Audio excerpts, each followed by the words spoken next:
আসসালামু আলাইকুম, সকলকে ওয়েলকাম করতেছি আজকের আরও একটি নতুন টপিকে। আজকের টপিক হচ্ছে সামাজিক ব্যবসা।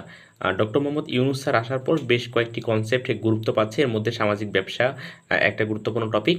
সামাজিক ব্যবসা আলোচনা করার আগে আমরা সাধারণ যেই লেনদেনটা হয়, অর্থনৈতিক লেনদেন, এটা একটু দেখি। কোনো একটা অর্গানাইজেশন, ব্যাংক বা অন্য কেউ অন্য কোনো একটা ব্যক্তিকে বা অর্গানাইজেশনকে যখন আপনার ঋণ দেয়, এই মূলধনটা কাজে লেগে সে ব্যবসা করে বা অন্য কোনো জায়গায় ইনভেস্ট করে, এখানে যে প্রফিটটা আসে এই প্রফিটটা সে নিজে কাজে লাগায় এবং এই অর্গানাইজেশনকে মূলধনটা শোধ করে প্লাস ইন্টারেস্ট দেয়, অর্থাৎ সুদ দেয়।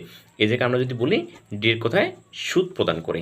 আর সামাজিক ব্যবসাটার পার্থক্যটা হচ্ছে এই জায়গায় দেখেন, এই অর্গানাইজেশন বা ব্যক্তিকে আপনার ঋণ দিল, এই অর্গানাইজেশন একে শুধু মূলধনটা ফেরত দেবে, শুধু মূলধনটা বা ক্যাপিটালটা ফেরত দেবে, কিন্তু কোনো ইন্টারেস্ট দিবে না। এক্ষেত্রে এর যে প্রফিটটা আসবে, এই প্রফিটটা দিয়ে সে সামাজিক ওয়েলফেয়ার যে কাজগুলো আছে, এই টাইপের সোশ্যাল ওয়েলফেয়ার কাজগুলো করবে। সেটা হতে পারে শীতবস্ত্র বিতরণ, বন্যার্থদের সাহায্য, এরকম অনেকগুলো কাজ হতে পারে। মোট কথা আমি যদি খুব সংক্ষেপে বলি, আপনার জেনারেল ব্যবসার লেনদেন যে ঋণটা হয়, এটাতে আপনার ইন্টারেস্ট দেওয়া হয় বা সুদ দেওয়া হয়। আর সামাজিক ব্যবসায় সুদ দেওয়া হয় না, এর লাভ্যাংশ থেকে আপনার সোশ্যাল ওয়েলফেয়ারমূলক কাজকর্ম হয়ে থাকে।